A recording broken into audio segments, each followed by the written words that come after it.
causas físicas, em vez de uma causa espiritual definitiva, é um dos muitos incidentes que mostram que a ciência cristã satisfaz o anseio da espécie humana por espiritualidade.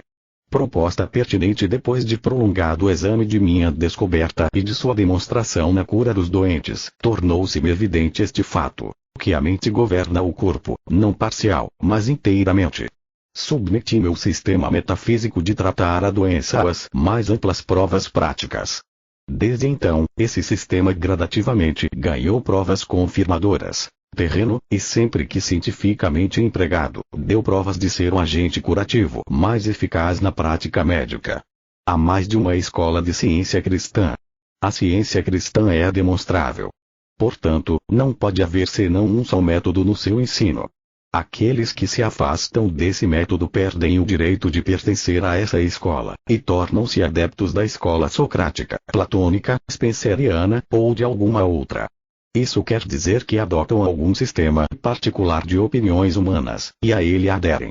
Embora nessas opiniões possa haver, de vez em quando, lampejos da divindade, tomados por empréstimo daquela verdadeira ciência divina que rejeita os sistemas feitos pelos homens, mesmo assim, elas permanecem inteiramente humanas em sua origem e tendência, e não são cientificamente cristas. Uma só escola da verdade do infinito na ciência cristã provém um só princípio e sua ideia infinita, e com essa infinidade vem regras e leis espirituais e sua demonstração, as quais, como o grande doador, são as mesmas ontem e hoje, e para sempre, pois assim foram caracterizados o princípio divino da cura e a ideia Cristo na Epístola aos Hebreus. Princípio imutável. Qualquer teoria da ciência cristã que se afaste daquilo que já foi exposto e provado verdadeiro, não oferece fundamentos sobre os quais se possa estabelecer uma escola genuína dessa ciência. Além disso, se qualquer assim chamada nova escola pretende ser ciência cristã, e não obstante usa as descobertas de outro autor sem citá-lo como fonte, tal escola é errônea, pois inculca a transgressão do mandamento divino no decálogo hebreu: não furtarás. Sobre fundamentos arenosos. Deus é o princípio da metafísica divina. Como há um só Deus, só pode haver um princípio divino de toda a ciência, e deve haver regras fixas para a demonstração desse princípio divino. Hoje, a letra da ciência alcança abundantemente a humanidade, mas o espírito da ciência só vem pouco a pouco. A parte vital, o coração e a alma da ciência cristã, é o amor. Sem o amor, a letra nada mais é que o corpo morto da ciência, sem pulso, frio, inanimado. Princípio e prática. As proposições fundamentais da metafísica divina resumem-se nas 4 proposições seguintes, que para mim são evidentes por si mesmas. Verificar-se-á que, mesmo quando invertidas, essas proposições concordam no enunciado e na prova, mostrando matematicamente sua relação exata para com a verdade. De Kinsey diz que a matemática não tem uma única base que não seja puramente metafísica. Proposições reversíveis. 1. Deus é tudo em tudo. 2. Deus é o bem. O bem é a mente. 3. Deus, o espírito, sendo tudo, a matéria nada é. 4. A vida, Deus, o bem onipotente, nega a morte, o mal, o pecado, a doença. A doença, o pecado, o mal, a morte negam o bem, o Deus onipotente, a vida. Qual das negações na proposição 4 é verdadeira? Das duas, só uma pode ser verdadeira. Segundo as Escrituras, verifico que Deus é verdadeiro, e mentiroso todo homem mortal. A metafísica divina da ciência cristã, tal como um método na matemática, prova a regra pela inversão.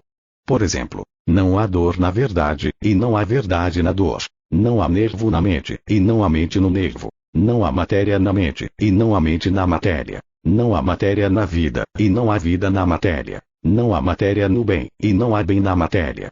Inversões metafísicas. O costume classifica ambos, o mal e o bem, como mente. Por isso, para ser compreendida, a autora chama a humanidade doente e pecadoramente mortal, querendo dizer com esse termo a carne oposta ao espírito, a mente humana e o mal em contraste com a mente divina, ou seja, com a verdade e o bem. A definição espiritualmente não cientificadamente está baseada no testemunho dos sentidos físicos, que cria muitas mentes e diz que a mente é tanto humana como divina. Definição da mente mortal na ciência. A mente é uma, e inclui um menu e fenômenos, Deus e seus pensamentos. A locução mente mortal é um solecismo e implica o uso impróprio da palavra mente. Como a mente é imortal, a locução mente mortal implica algo inverídico, portanto, irreal. E tal como é empregada no ensino da ciência cristã, essa locução dá a conhecer aquilo que não tem existência real. Se, de fato, se pudesse sugerir uma palavra ou expressão melhor, seria usada. Mas ao dar expressão à nova língua, temos de recorrer às vezes à antiga e imperfeita, e verter o vinho novo do espírito nos odres velhos da letra. Terminologia imperfeita. A ciência cristã explica que toda causa e todo efeito são mentais, não físicos. Levanta o véu do mistério que envolve a alma e o corpo. Mostra a relação científica do homem para com Deus, deslinda as ambiguidades entrelaçadas do ser, e liberta o pensamento aprisionado. Na ciência divina, o universo, inclusive o homem, é espiritual, harmonioso e eterno. A ciência mostra que o que se chama matéria é apenas o estado subjetivo daquilo que a autora denomina mente mortal. A causalidade é mental afora a oposição habitual a tudo quanto é novo, ou único. Grande obstáculo à recepção daquela espiritualidade por meio da qual vem a compreensão da ciência da mente, é a inadequabilidade dos termos materiais para proposições metafísicas, e a consequente dificuldade de exprimir as ideias metafísicas, de maneira a torná-las compreensíveis a qualquer leitor, que não tenha pessoalmente demonstrado a ciência cristã, conforme está exposta na minha descoberta. Jó diz: o ouvido prova as palavras, como o paladar a comida. A grande dificuldade é dar a impressão exata, quando os termos materiais são traduzidos de novo para a língua espiritual original. Inadequabilidade filológica. Tradução científica da mente imortal. Deus, o princípio divino, a vida, a verdade, o amor, a alma, o espírito, a mente. Sinônimos divinos. Homem, a ideia espiritual de Deus, individual, perfeita, eterna. Imagem divina. Ideia, uma imagem na mente, o objeto imediato da compreensão. Webster. Reflexo divino. Tradução científica da mente mortal. Primeiro grau, depravação. Físico. Crenças más, paixões e apetites, medo, vontade depravada, justificação própria, orgulho, inveja, logro, ódio, vingança, pecado, doença, enfermidade, morte. Irrealidade. Segundo grau, crenças más em vias de desaparecer. Moral. Humanidade, honestidade, afeto, compaixão, esperança, fé, mansidão, temperança. Qualidades de transição. Terceiro grau, compreensão espiritual. Sabedoria, pureza, compreensão espiritual, poder espiritual, amor, saúde, santidade. Realidade. No terceiro grau, a mente mortal desaparece, e o homem, como imagem de Deus, aparece. A ciência inverte de tal maneira a evidência que está diante dos sentidos humanos corpóreos, que em nossos corações torna-se verdadeira esta declaração das Escrituras: os últimos serão primeiros, e os primeiros serão últimos, a fim de que Deus e sua ideia sejam para nós o que a divindade realmente é e necessariamente tem de ser, aquilo que tudo inclui. Universo espiritual. Um modo correto de encarar a ciência cristã e sua adaptação à cura inclui muitíssimo mais do que se vê à primeira vista. As obras sobre metafísica não abordam o ponto mais importante. Jamais colocam a coroa de Messias sobre o poder da mente, nem alcançam a vitória sobre os inimigos físicos, até que fique extinta toda crença na matéria, no mal, na doença e na morte, nem insistem no fato de que Deus é tudo, e que, portanto, a matéria não passa de uma imagem na mente mortal. Objetivo da ciência. A ciência cristã dá grande ênfase ao pensamento de que Deus não é corpóreo, mas incorpóreo, isto é, sem corpo. Os mortais são corpóreos, mas Deus é incorpóreo. Personalidade divina. Muitas vezes, quando aplicadas a Deus, as palavras pessoa e pessoal, tal como são empregadas geralmente e por ignorância, levam a conceitos confusos e errôneos acerca da divindade e da distinção que há entre esta e a humanidade. Se o termo personalidade, como aplicado a Deus, significa personalidade infinita, então Deus é pessoa infinita no sentido de personalidade infinita, mas não no sentido inferior. Uma mente infinita numa forma finita é uma impossibilidade absoluta. O termo individualidade também está sujeito a objeções, porque um indivíduo pode ser um de uma série, um entre muitos, como um homem individual, um cavalo individual, enquanto Deus é único, não de uma série, mas um só e sem igual. Deus é espírito, portanto, a linguagem do espírito tem de ser, e é, espiritual. A ciência cristã não atribui natureza nem significação físicas ao Ser Supremo ou à sua manifestação, só os mortais fazem isso. A linguagem essencial de Deus é mencionada no último capítulo do Evangelho de Marcos como a nova língua, cuja significação espiritual se adquire por meio de sinais que se seguem. Linguagem espiritual jamais ouvido algum ouviu, nem lábio algum falou, a linguagem pura do Espírito. Nosso mestre ensinava a espiritualidade por símiles e parábolas. Como estudante do que é divino, revelava Deus ao homem, ilustrando e demonstrando a vida e a verdade nele mesmo, e por seu poder sobre os doentes e pecadores. As teorias humanas são inadequadas para interpretar o princípio divino inerente nos milagres, maravilhas, operados por Jesus e especialmente na sua portentosa, majestosa, incomparável e triunfal saída da carne. Os milagres de Jesus, a evidência obtida dos 5 sentidos físicos, relaciona-se tão só com a razão humana, e por ser opaca a verdadeira luz, a razão humana reflete obscuramente e transmite fracamente as obras e as palavras de Jesus. A verdade é uma revelação. Opacidade dos sentidos. Jesus disse a seus discípulos que se acautelassem do fermento dos fariseus e dos saduceus, fermento que ele definiu como doutrinas humanas. Sua parábola do fermento que uma mulher tomou e escondeu em o fermento da verdade, 3 medidas de farinha, até ficar tudo levedado, leva à conclusão de que o fermento espiritual significa a ciência de Cristo e sua interpretação espiritual, conclusão muito acima das aplicações meramente eclesiásticas e convencionais dessa parábola. Não apontava essa parábola uma moral, por meio de uma profecia que predisse a segunda manifestação do Cristo, a verdade, na carne, oculta em santo segredo ao mundo visível. Os séculos passam, mas esse fermento da verdade está sempre em atividade. Tem de destruir a massa inteira do erro, e ser assim eternamente glorificado na liberdade espiritual do homem. No seu significado espiritual, a ciência, a teologia e a medicina são meios do pensamento divino, que incluem leis espirituais emanantes do poder e da graça, invisíveis e infinitos. A parábola pode significar que essas leis espirituais, desvirtuadas por um sentido material perverso acerca de lei, são metafisicamente representadas por 3 medidas de farinha, isto é, 3 modalidades do pensamento mortal.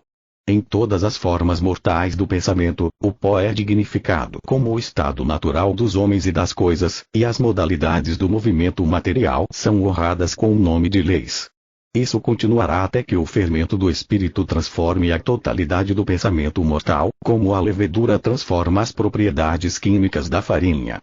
Contrasta do uso divino e humano as definições da lei material, assim como são dadas pelas ciências naturais, representam um reino necessariamente dividido contra si mesmo, porque essas definições descrevem a lei como sendo física, não como espiritual. Por isso, contradizem os decretos divinos e violam a lei do amor, na qual a natureza e Deus são um, e a ordem natural do céu desce à terra. Certas contradições. Quando dotamos a matéria de vago poder espiritual, isto é, quando fazemos isso em nossas teorias, pois é claro que não podemos realmente dotar a matéria daquilo que ela não possui nem pode possuir, renegamos o Todo-Poderoso, porque tais teorias conduzem a uma de 2 coisas. Pressupõem a autoevolução e a autonomia da matéria, ou então supõem que a matéria seja o produto do espírito. Decidir-se pela primeira alternativa desse dilema, e considerar a matéria como um poder em si mesmo e de si mesmo, é deixar o Criador fora de seu próprio universo, ao passo que decidir-se pela segunda alternativa do dilema e considerar Deus como Criador da matéria, é não só torná-lo responsável por todos os desastres, físicos e morais, mas também declarar ser ele a fonte dos mesmos, culpando assim de manter um perpétuo desgoverno na forma e sob o nome de lei natural.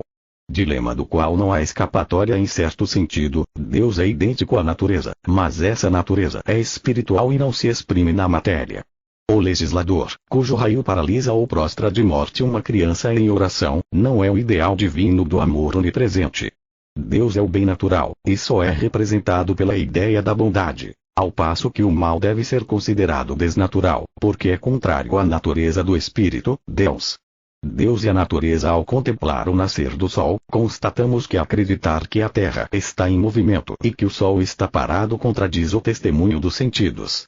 Assim como a astronomia inverte a percepção humana do movimento do sistema solar, assim a ciência cristã também inverte a aparente relação entre a alma e o corpo e torna o corpo subordinado à mente.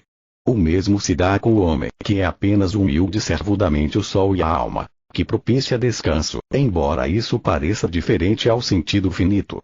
Contudo, nunca compreenderemos isso, enquanto admitirmos que a alma esteja no corpo ou que a mente esteja na matéria, e que o homem esteja incluído na não-inteligência. A alma, ou espírito, é Deus, imutável e eterna, e o homem coexiste com a alma, Deus, e a reflete, pois o homem é a imagem de Deus. A ciência inverte o falso testemunho dos sentidos físicos, e por essa inversão os mortais chegam às verdades fundamentais do ser. Surge então inevitavelmente a pergunta: estará doente um homem, se os sentidos materiais indicam que ele está de boa saúde? Não.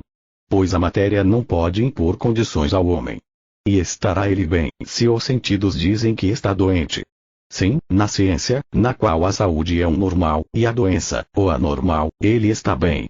Inversão do testemunho. A saúde não é uma condição da matéria, mas da mente. Nem podem os sentidos materiais dar testemunho digno de confiança no tocante à saúde. A ciência da cura pela mente mostra que é impossível a qualquer outra coisa, a não ser a mente, dar testemunho verídico ou expor o estado real do homem. Por isso, o princípio divino da ciência, no inverter o testemunho dos sentidos físicos, revela que o homem existe harmoniosamente na verdade, que é a única base da saúde. E assim a ciência nega toda doença, cura os doentes, derruba a falsa evidência e refuta a lógica materialista. A saúde e os sentidos. Qualquer conclusão a favor ou contra, deduzida da suposta sensação na matéria, ou da consciência que supostamente a matéria tenha da saúde ou da doença, em vez de inverter o testemunho dos sentidos físicos, confirma esse testemunho como legítimo e assim conduz à doença. Quando Colombo abriu novos horizontes ao mundo, a ignorância e a superstição acorrentaram o velho navegador intrépido, e ele teve de encarar a exemplos históricos, ignomínia e a fome. Porém ainda mais duro lhe teria sido o destino, se sua descoberta tivesse minado as inclinações favoritas de uma filosofia sensualista. Copérnico traçou o mapa do sistema estelar, e antes que ele falasse, a astrografia era caótica, e os espaços celestes não haviam sido corretamente explicados. Os magos caldeus liam nas estrelas o destino dos impérios e a sorte dos homens. Embora nenhuma revelação mais elevada do que o horóscopo se lhes descortinasse no empírio, a terra e o céu brilhavam, e o pássaro e a flor estavam contentes ao sol perene e alegre de Deus, sol dourado pela verdade. Assim temos a bondade e a beleza para alegrar o coração, mas o homem, o qual sem as explicações da ciência fica abandonado às hipóteses do sentido material, é como o cometa errante ou a estrela solitária, um viandante cansado, sem perspectiva de encontrar pousada.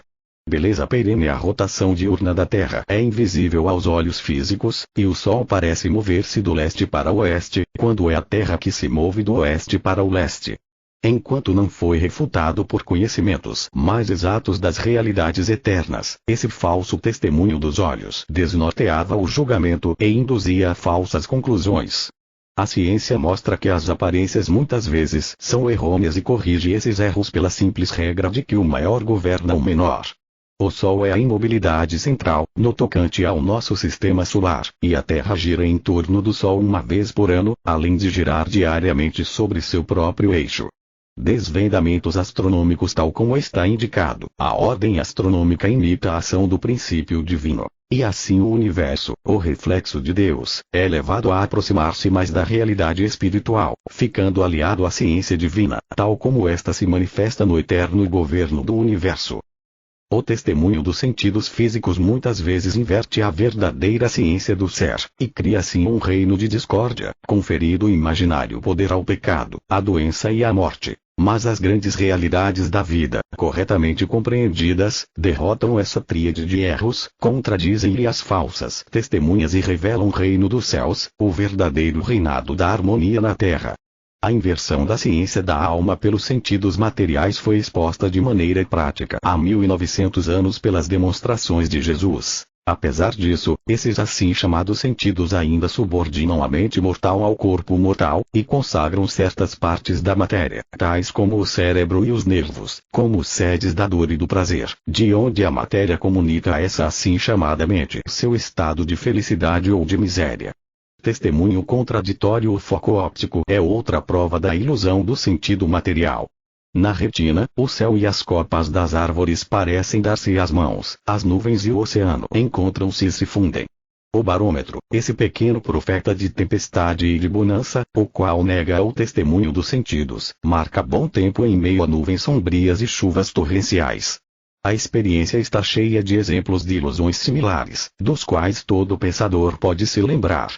Testemunho dos sentidos para o sentido material, seccionar a veia jugular tira a vida. Mas para o sentido espiritual e na ciência, a vida continua inalterada e o ser é eterno. A vida temporal é um senso errôneo de existência. Conceito espiritual de vida. Nossas teorias cometem, em relação à alma e ao corpo, o mesmo erro que Ptolomeu cometeu em relação ao sistema solar. Insistem em que a alma está no corpo e que, portanto, a mente está subordinada à matéria. A ciência astronômica destruiu a teoria errônea sobre as relações dos corpos celestes, e a ciência cristã certamente destruirá o erro maior relativo aos nossos corpos terrestres. Aparecerá, então, a verdadeira ideia e o verdadeiro princípio do homem. O erro palmar de Ptolomeu não podia afetar a harmonia do ser, como o faz o erro em relação à alma e ao corpo, erro que inverte a ordem da ciência e atribui a matéria ao poder e a prerrogativa do espírito, de modo que o homem se torna a criatura absolutamente mais fraca e desarmoniosa do universo. O erro ptolomaico e o psíquico. A realidade da mente mostra de modo concludente como é que a matéria parece existir, mas não existe. A ciência divina, que se eleva acima das teorias físicas, exclui a matéria, reduz as coisas a pensamentos, e substitui os objetos do sentido material por ideias espirituais. Parecer ser a expressão Christian Science foi introduzida pela autora para designar o sistema científico da cura divina. A revelação consiste de duas partes. 1. A descoberta desta ciência divina de cura pela mente graças ao sentido espiritual das Escrituras, e aos ensinamentos do Consolador prometido pelo Mestre. 2. A prova, pela demonstração atual, de que os assim chamados milagres de Jesus não pertenciam especialmente a uma dispensação agora terminada, mas que ilustravam um princípio divino sempre em atividade. A operação desse princípio indica a eternidade da ordem científica e a continuidade do ser. A ciência cristã difere da ciência material, mas nem por isso é menos científica. Ao contrário, a ciência cristã é preeminentemente base científica. Fica, baseando-se na verdade, o princípio de toda a ciência. A ciência física, assim chamada, é conhecimento humano, uma lei da mente mortal, uma crença cega, um Sansão despojado de sua força. Quando a essa crença humana faltarem organizações para apoiá-la, seus fundamentos desaparecerão. Como não tem força moral, nem base espiritual, nem santo princípio próprio, essa crença confunde o efeito com a causa, e procura achar vida e inteligência na matéria, limitando assim a vida, e apegando-se à discórdia e à morte. Numa palavra, a crença humana é uma conclusão cega tirada do raciocínio material. Este é um conceito finito e imortal das coisas, que o espírito imortal silencia para sempre.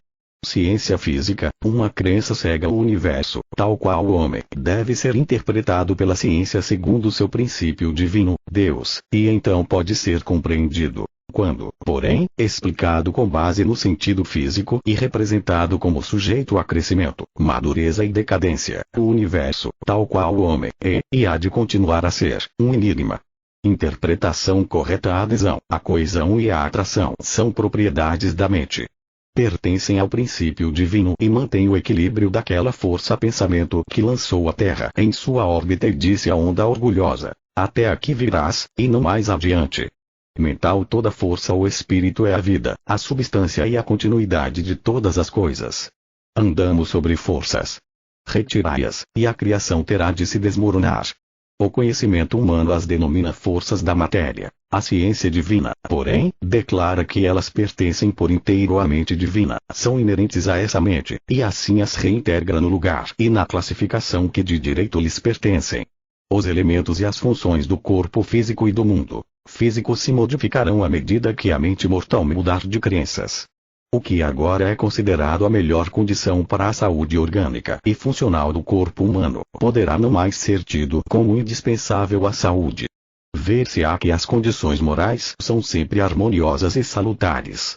Nem a inação orgânica, nem o excesso de ação se acham fora do controle de Deus. E para o pensamento mortal modificado, o homem se revelará normal e natural e, portanto, mais harmonioso em suas manifestações, do que era nos estados anteriores que a crença humana criava e sancionava. Mudanças corpóreas à medida que o pensamento humano passar de um estado a outro, de dor consciente a consciente ausência de dor, do pesar à alegria, isto é, do medo para a esperança, e da fé para a compreensão, a manifestação visível será por fim o homem governado pela alma, não pelo sentido material. Ao refletir o governo de Deus, o homem se governa a si mesmo. Quando subordinado ao Espírito Divino, o homem não pode ser dominado pelo pecado ou pela morte, provando assim que nossas teorias materiais sobre as leis da saúde não têm valor. As estações virão e passarão com variações de tempos e ciclos, de frio e calor, de latitude e longitude. O agricultor verificará que essas mudanças não lhe podem afetar as colheitas. Como roupa os mudarás, e serão mudados. O marinheiro terá domínio sobre a atmosfera e as grandes profundezas, sobre os peixes do mar e as aves do céu. O astrônomo não olhará mais para as estrelas, delas olhará para o universo, e o floricultor obterá a flor antes da semente. O tempo e os ciclos assim se provará, finalmente, que a matéria nada mais é do que uma crença mortal, de todo incapaz de afetar o homem mediante sua suposta ação orgânica ou suposta existência. Já não se fará uso do erro para afirmar a verdade. O problema da nulidade, ou do pó que se torna em pó, será resolvido, e a mente mortal ficará sem forma e vazia, pois a mortalidade cessará quando o homem se vir como o reflexo de Deus, assim como o homem vê o seu reflexo no espelho. A nulidade mortal toda a ciência é divina. O pensamento humano nunca projetou a mínima parcela do ser verdadeiro. A crença humana tem procurado e interpretado à sua própria maneira o eco do espírito, e assim parece tê-lo invertido e repetido de modo material. A mente humana, porém, jamais produziu um tom real, nem emitiu um som positivo. Falta de